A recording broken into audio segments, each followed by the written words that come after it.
Hello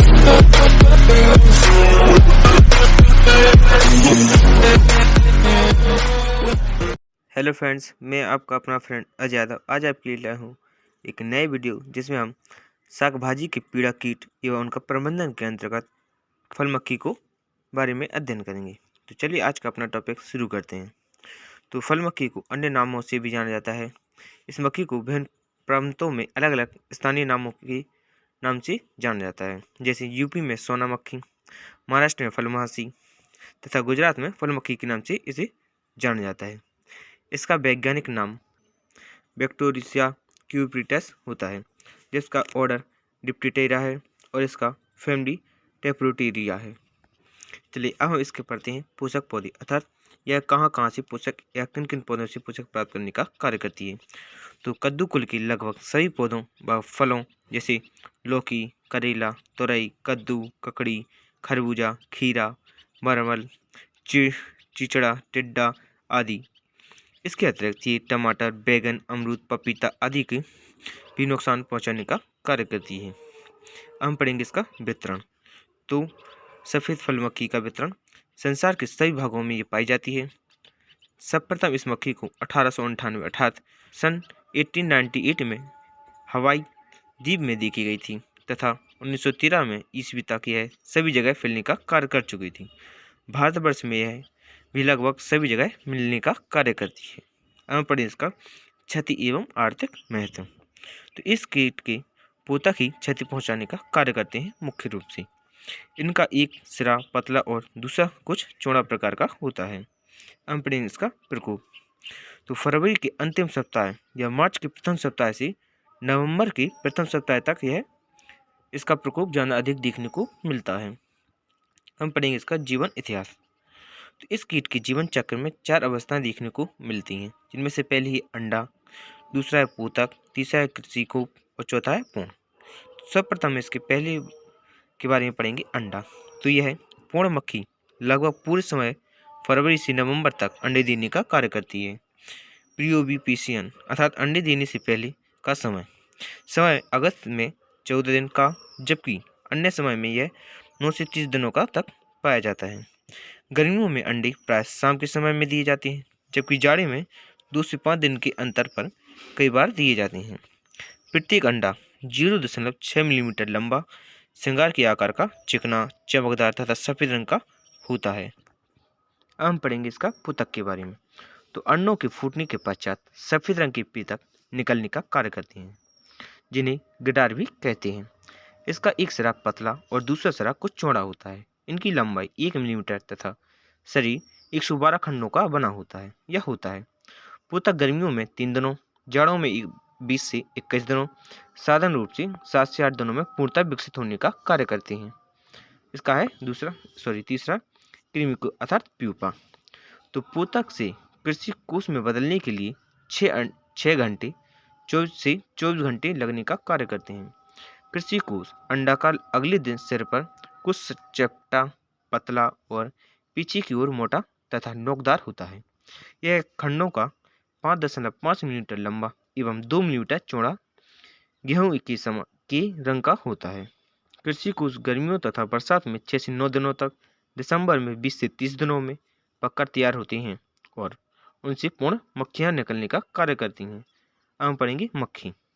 तो इसका adult सबसे बड़ा भाग। ये मक्खी कृषि कोष से निकलने के पश्चात दूसरे दिन से ही मैथुन प्रारंभ कर देती हैं और मक्खी लाल भूरे रंग की होने का कार्य करती हैं। इसकी लंबाई लगभग 7 मिलीमीटर होती है, चौड़ाई 0.3 मिलीमीटर तथा पंख विस्तार 14 मिलीमीटर तक होने का कार्य करते हैं। इस मक्खी का पूरा जीवन काल या जीवन चक्र गर्मियों तथा बरसात में 15 से 20 दिनों का होता है एवं जाड़ों में लगभग 60 दिनों में पूरा हो जाता है। वर्ष भर ही कई लगातार पीढ़ियाँ देखने को मिलती हैं। नर मक्खी लगभग 56 दिनों तक तथा मादा 66 दिनों तक जीवित रहने का कार्य करती है। मक्खियों में नवंबर जनवरी तक शीत निष्क्रियता में रहने का कार्य करती हैं। इसके पूरे जीवन चक्र को मैंने एक डायग्राम में बताया है, जिसे आप देखने का कार्य कर सकते हैं। अब हम पढ़ेंगे इसका नियंत्रण कैसे किया जा सकता है। तो फल मक्खी का नियंत्रण करने के लिए हम वर्ष में 2 बार मिट्टी पलटने वाले हल से जोतना चाहिए ताकि कृषि कोष ऊपर ही आ जाएं, जिससे धूप व पक्षियों द्वारा इन्हें नष्ट किया जा सकता है। इसका दूसरा नियंत्रण है क्षतिग्रस्त फलों को इकट्ठा करके चूना पड़ी गड्ढों में या मिट्टी का तेल मिलाकर पानी में डाल देना चाहिए, ताकि छुपे पोषक तत्व नष्ट हो जाएं। तीसरा इसका नियंत्रण है फलों पर कागज या कपड़े की थैली चढ़ा देने से कीटों को उनके ऊपर अंडा देने में से रोका जा सकता है।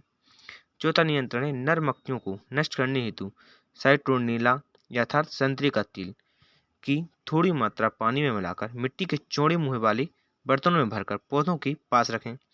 इसे घोल की गंध से नर मक्खियाँ आकर्षित होती हैं व पानी में गिरकर नष्ट होने का कार्य करती हैं।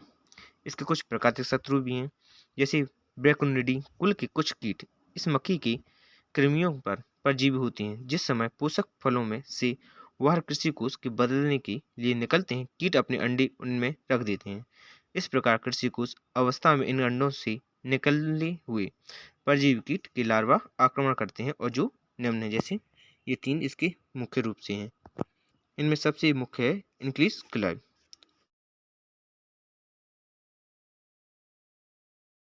इसके बाद हम पढ़ेंगे अपना अगला रूल, कद्दू का लाल कीड़ा। तो इसका वैज्ञानिक नाम, इस कीट की 3 मुख्य प्रजातियां हैं। इनमें से एक है लाल रंग का छोटा होता है, दूसरा होता है काले रंग का और तीसरा होता है भूरे रंग का। जिसमें पहला है रेपिडुपुलर फेरुकोलस लूकोवा, दूसरा रेपिडुकुलर इंटरमीडिया जोकोवा और तीसरा है रेपिडुपुलर सिंट्रा फेबर। अब इसका है ऑर्डर, तो इसका ऑर्डर कोलेरोपटेरा है और इसकी फैमिली चैटोपटेरिया है। अब हम पढ़ेंगे इसके पोषक तत्व या पोषक पौधे। कद्दू कुल के समस्त पौधे जैसे कद्दू, लौकी, तुरई, टिंडा, तरबूज, खीरा, ककड़ी आदि पर इसका प्रकोप अधिक होता है। और इसका वितरण पढ़ेंगे अब हम, तो है इसका वितरण, यह कीट भारतवर्ष के अतिरिक्त Sri Lanka, Pakistan, Burma, Sudan, Italy आदि देशों में पाया जाता है। भारत में यह यूपी, पंजाब, एमपी, महाराष्ट्र, बिहार, राजस्थान इत्यादि राज्यों में देखने को मिलता है। हम पढ़ेंगे इसकी क्षतिग्रस्त एवं महत्व। तो इस कीट के पूर्ण तथा ग्राफ दोनों ही क्षति पहुंचाने का कार्य करते हैं। दोनों के एक ही प्रकार के मुखांक काटने तथा चबाने वाले होते हैं। जाड़ों के दिनों में पूर्ण कीट सुषुप्तावस्था में सूखी पत्तियों तथा भूमि में दरारों में छिपे रहते हैं, जबकि यह समय माध्य नवंबर फरवरी तक का होता है। मार्च के आरंभ से ही पूर्ण कीट दिखाई देने लगते हैं और उस समय से ये काफ़ी भूखे होते हैं तथा उग रहे छोटे पौधों की कोमल पत्तियों एवं तनों को नुकसान पहुंचाने का कार्य करते हैं। हम पढ़ेंगे इसका जीवन काल। तो इसका जीवन काल 4 अवस्थाओं में पाया जाता है। पहला है अंडा, दूसरा है गर्भ तथा तीसरा है कृषि कोष और चौथा है पूर्ण अर्थात प्यूपा। तो इसका सब प्रथम पहली अवस्था पढ़ेंगे, जिसमें अंडा आता है। तो शीत निष्क्रिया से निकलने के पश्चात मादा लगभग 7 से 8 दिनों पश्चात मैथुन करती है तथा 2 से 7 दिनों पूर्णता रोपण समय व्यतीत करने के पश्चात मादा लगातार 1 महीने तक झुंडों में या फुटकर पौधों की जड़ों के पास नम ढीलों में अंडे देने का कार्य करती है। मादा अपने जीवन काल में 60 से 300 अंडे देने का कार्य करती है। अंडे पीले रंग के होते हैं। अब हम पढ़ेंगे इसका ग्राफ। तो अंडे फूटने के पश्चात ग्राफ बाहर निकलते हैं, जिनका शरीर हल्के पीले रंग का होता है तथा सिर गहरे भूरे रंग का होता है। उदर का अंतिम खंड भी गहरे रंग का तथा लंबा होता है। इनके 3 जोड़ी पक्षीय टांगें होती हैं। ग्रभ त्वचा निर्वाचन करके 13 से 25 दिनों में विकसित होने का कार्य करता है। पूर्ण विकसित ग्रभ 15 मिलीमीटर का लंबा होता है। अब हम पढ़ेंगे इसका कृमिकोप। तो पूर्ण विकसित ग्रभ जमीन में 10 से 2.5 अर्थात 25 सेंटीमीटर अंदर जाकर एक कृमिकोष 7.5 मिलीमीटर लंबा, 3.5 मिलीमीटर चौड़ा होता है। वातावरण की दशाओं के अनुसार कृषि कोष से या कृमिकोप से 7 से 14 दिनों में पूर्ण निकलने चालू हो जाते हैं। अब हम पढ़ेंगे पूर्ण। तो कृमिकोप से निकलने के पश्चात पूर्ण कीट का रंग पीला होता है, जो कि बाद में लाल रंग की बदल जाती है। इसकी लंबाई 7 मिलीमीटर तथा चौड़ाई 4 मिलीमीटर होती है। इसके दोनों जोड़ी पंख होते हैं। ऊपरी जोड़ी की इलेक्ट्रा कहते हैं, जबकि इस कीट का संपूर्ण जीवन चक्र वातावरण के अनुसार 32 से 61 दिनों का होता है। इसके में जीवन चक्र का यह चित्र बनाया है जो कि आप देख सकते हैं। अब हम पढ़ेंगे इसके नियंत्रण के बारे में। तो इसके कुछ नियंत्रण के बारे में मैंने पॉइंट लिखे हैं।